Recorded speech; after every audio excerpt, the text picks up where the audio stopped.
We have an election in 4 months. 4 months. It'll be very scary if we lose. It'll be very dispiriting if we lose. So we have to do everything we can to win. And this election's bigger than the candidates. This is, as I've said before, right here behind this camera. We had 1860, the Civil War election, 1864, Lincoln's second term, and now we have 2020. That's how critical this election is. And Joe Biden has a lot of plans for you and a lot of plans for this country. I know people say that he really won't be at the wheel, he won't be at the helm steering. That doesn't matter. The ideologues will be. Whether it's him, whether it's somebody else, it doesn't matter. And if they win the presidency and hold the House and take the Senate, you better hold on to everything you care about, everything you believe in, because they'll all be under attack, and they've made it abundantly clear what they intend to do after this election is turn this country inside out. And they've turned this country inside out even without winning the last presidential election. So this is on us. It's not on President Trump. It's not on any particular leader, any particular broadcaster, any particular activist. I hear people say all the time, the president needs to unite us. How does a president unite us when a Democrat Party exists for the purpose of tearing this country apart and tearing the people apart? The president gave a magnificent speech at Mount Rushmore. One of the greatest speeches I've ever heard, certainly since Reagan, just no question about it. He was immediately attacked by these forces who want to turn the country inside out. That's what we're up against. But we've been up against worse. But there's been no more important time than there is today. We had the Revolutionary War, we had the Civil War, we had World War I and World War II, and now we have this war. That's right, we have this war. Campus reform is a unit within the Leadership Institute. It's two magnificent organizations. And these young people go on these various college campuses, and they interview students to see what they know, or actually more accurately, don't know. And this will frighten you, because what we're learning now is they'll know a whole lot about so-called systemic racism, so-called systemic inequality, so-called systemic injustice. They'll know about all the warts and vices in our past, but they won't know about the greatness of the country, because they're not taught about the greatness of the country. You pay an enormous amount of money to send your kids to public schools. Your property taxes are huge. It's taken out of your monthly mortgage, and you have absolutely no insight or say into what's going on in our classrooms. That whole area of our lives has been nationalized by the National Education Association and the AFT. And these are hardcore left-wing Democrat Party operations. And that's what your kids are getting. That's number one.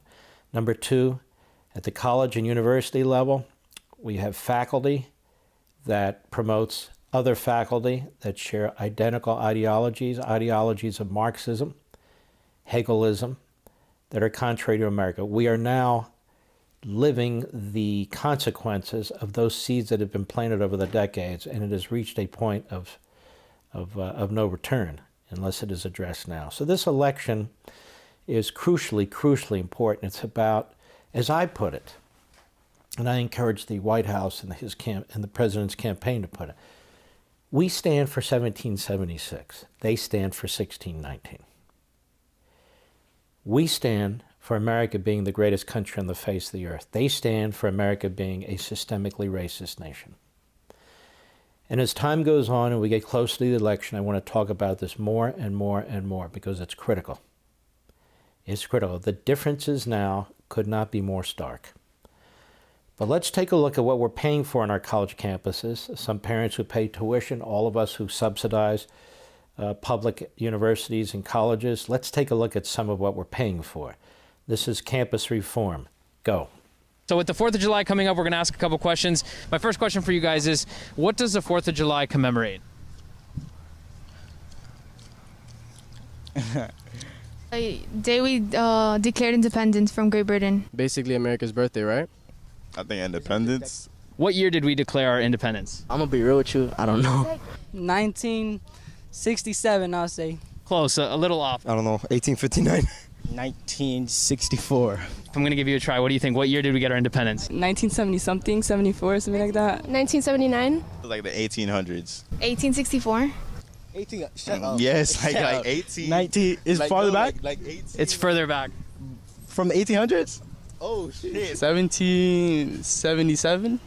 Super close. 76. 76. So we're actually very two interesting people to talk to. We're teachers. So I was a 7th grade civics teacher, government teacher, and she is an elementary school teacher, 4th grade, 2nd grade elementary school teacher. What year did we get our independence?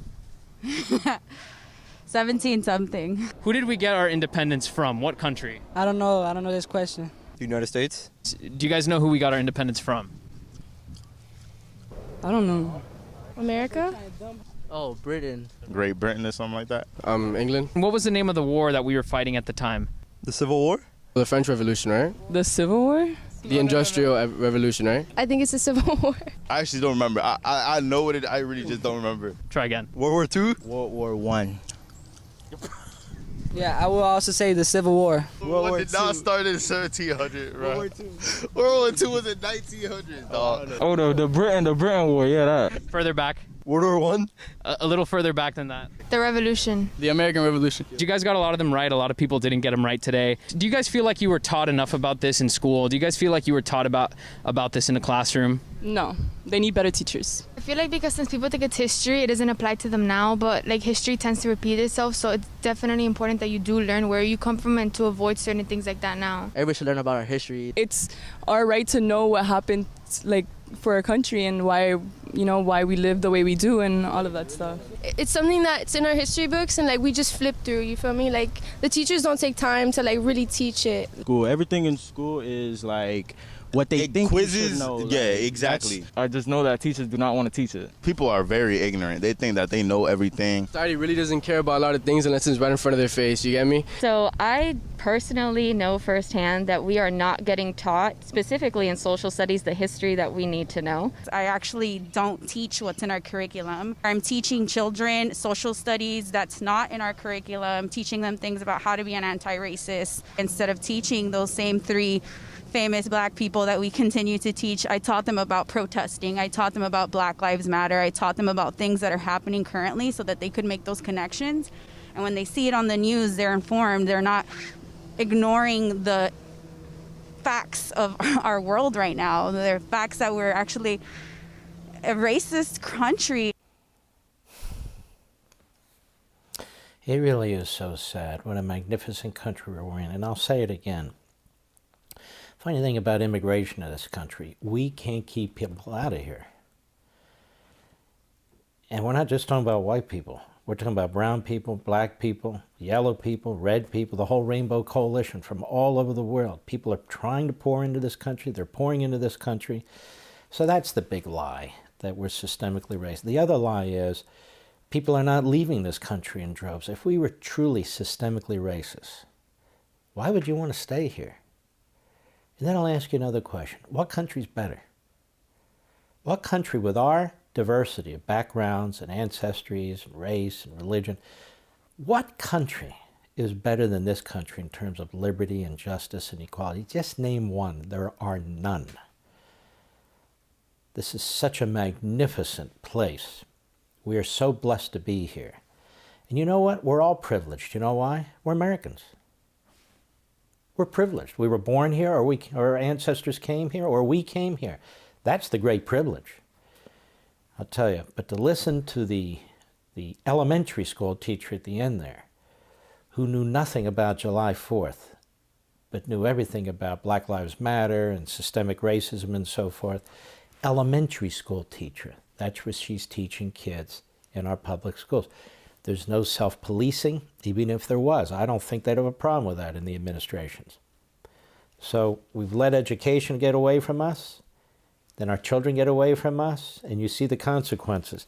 If a country does not teach its children to love the country, then the country's not going to survive. It's really quite that simple.